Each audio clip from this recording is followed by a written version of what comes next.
Hey, hello everybody, this is Chaos with Chaos Esports Productions, bringing you another Monster Masters League Series game.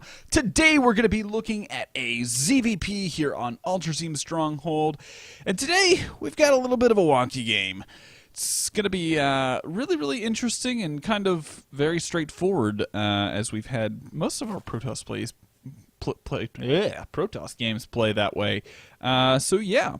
So first off, I want to thank everybody who came out to watch me and the Danny Soar cast the 4-player tournament over the weekend on Saturday. It's greatly appreciated. We had about 1,300 people come and show up for those games. It's a nice, good 4.5-hour stream on the No Dice TV channel, so it was definitely an event to remember for me. Really cool.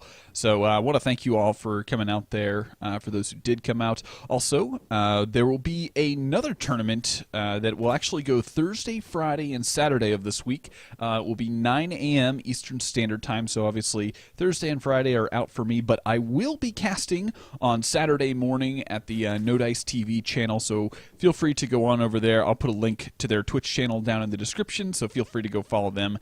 Or you can follow me on Twitter. I will let you all know when I go live for that game. So, should be interesting. We've got 16 players in total for the tournament. There are players like Huck, I believe Hyun was invited, Desro, and a myriad of other very notable players. So, I think that's all the announcements I've got, so let's go ahead and get on into this. Now, Ultraseam Stronghold, as I have mentioned before, is kind of the one map that I almost exclusively go hatchery first. Hatchery first is just pretty safe because you take your hatchery, which is in the kind of the back of your main, and you've only got this small little ramp to hold off. Which really isn't that big of a deal. If you see some super aggression coming from like a Terran player or a Protoss player, you can just build a couple queens to help minimize surface area and things like that. So, pretty straightforward. Then we're going to be going for a pretty standard build. Now, like I said, this game was a little bit wonky because over here, we'll speed it up a little bit to let this Overlord float a little bit quicker. Over here, this Overlord is going to be doing a little bit of scouting, and we are going to notice some very interesting things. And this is I kind of want to talk a little bit about scouting and the key aspect of scouting. So we go in, we see the gateway down, and then we also see the forge. Now, usually Protoss players, you know, they can either go for a gateway expand build or a forge fast expand. So, you know, those are kind of the two typical openings for a Protoss player. So by seeing the forge, it kind of makes me think, okay, maybe did he go for a forge fast expand? I go in and I don't really see it, so I'm like, okay. So he is not exactly familiar with what he's doing. So we're actually pretty safe for the time being. We're not going to see too much aggression because he delayed his cybernetics course so much. And we're basically just going to be able to completely drone up for the first good portion of this game. Now, I go ahead and plant down my 2 Evo chambers really early because I'm kind of like, well, if he doesn't have units soon, I'm probably going to be able to hit him with a really aggressive roach timing. So that's kind of the premise of this build. Get my hatchery up and just basically focus on getting up my drones. I go ahead and put 2 gas geysers up, which is not exactly the most common thing you see. Most of the time you only see 1 gas geyser to do like a singular roach timing. But the one thing that I was worried about was whether or not he was going to be going for super heavy air. Now, I sent my Overlord in to do a little bit more scouting. I really don't see anything. I don't see any units.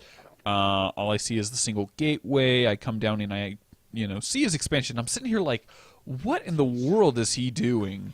He doesn't really have a whole lot down here, but he does have guys lined up on gas, and so I'm sitting here like, okay, I'm not sure what he's doing, but all I know is I'm going to just go ahead and start building units because this is about the time that I need to start building units. So start out with a handful of roaches. I get a little bit of pylon blocked in this game, so unfortunately. 9 more roaches on the way. And this is about the time where I send in the Overseer, which is kind of the crucial scout. So we come in here, I'm just doing a little bit of checking out, trying to make sure he's not like hiding it in the back here. And lo and behold, if we look at my vision, we notice, hey, what in the world are all these Stargates doing? So we've got, what, 7 Stargates on the way. So I'm sitting here like, well, I guess I'm going to attack. Main reason is he doesn't have any units. He can't force field the ramp, and we really don't know what the heck he's doing. So we're just like, okay, fine. He's going to probably just try and mass up Void Rays as quickly as possible, and we are not ever going to let that happen. So we send all of our units across. We've got Glare Reconstitution on the way, as well as 2-2. I went ahead and got Burrow just in case I needed to do a little bit of Burrow micro, but our Overseer sees everything going on. So basically, our first instinct is, okay, take down the pylons as quickly and efficiently as possible, because we don't want these Void Rays coming out. So we're going to do that. I mean, he's not pulling any probes. He's not really attacking, not really doing anything, just letting me walk in and take out all of his pylons. And quite honestly, that is the end of the game. I know it was really anticlimactic, and I didn't want it to be this way, but, I mean, he basically is like, screw you, man. Peace out. And at that point, I'm just completely in awe, because it's like, wait a second. Did I just... I just built drones and A-moved. Awesome. So, yeah, so kind of a weird game. Now, I'm really surprised that I had a game like this, especially being in Gold League now, because I kind of thought that I was, I'm still kind of playing higher Gold League players and some low Platinum players, so I'm like, this makes no sense to me. But, I welcome a very easy and free win. No big deal. And, you're going to have some games like this. Now, I do want to kind of do a contrasting afterthought. Had I not scouted and come in here, and all of these Void Rays had gotten out and his Void Ray production continued, I probably would have been in a deep trouble.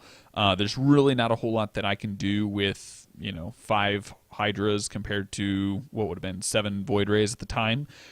So this is why scouting is very, very crucial. If you don't scout and get in there and see these crucial things like, hey, he just planted down 7 Stargates, you're going to lose. While you might get all upset that you lost to something very cheesy like this, that's why you scout. You go in, you make sure you get the information that you need so you can build the appropriate units and attack when it is safe for you, and you can conveniently do it in such a manner that you're going to ultimately win. So yes, scouting is key. So with that said, I hope you guys enjoyed this game. It's a little bit on the odd side. It's going to be a little bit shorter than I usually have. So feel free, if you got any questions on scouting or scouting techniques, things like that, go ahead and leave those comments down in the comment section below. Be more than happy to answer those questions for you. Also, if you're new to the channel, I hope you enjoyed the video and the casting. I do these videos twice a week, usually on Tuesdays and Thursdays. Today it's going to be late Tuesday, unfortunately. Casting over the weekend kind of drained my life for for the weekend, so... but yeah, so if you did enjoy, feel free to go ahead and hit that subscribe button down in the lower left-hand corner. Be greatly appreciated. Also, if you enjoyed, go ahead and hit that like button. And if you got friends who are learning Zerg, go ahead and share with your friends on Facebook and Twitter, and let them know that I have content out here that might be able to help them. So I hope you guys enjoyed. Like I said, feel free. I will put the No Dice TV Twitch channel down in the description below. Feel free to check me out on Saturday. That will be Saturday at 9 a.m. Eastern.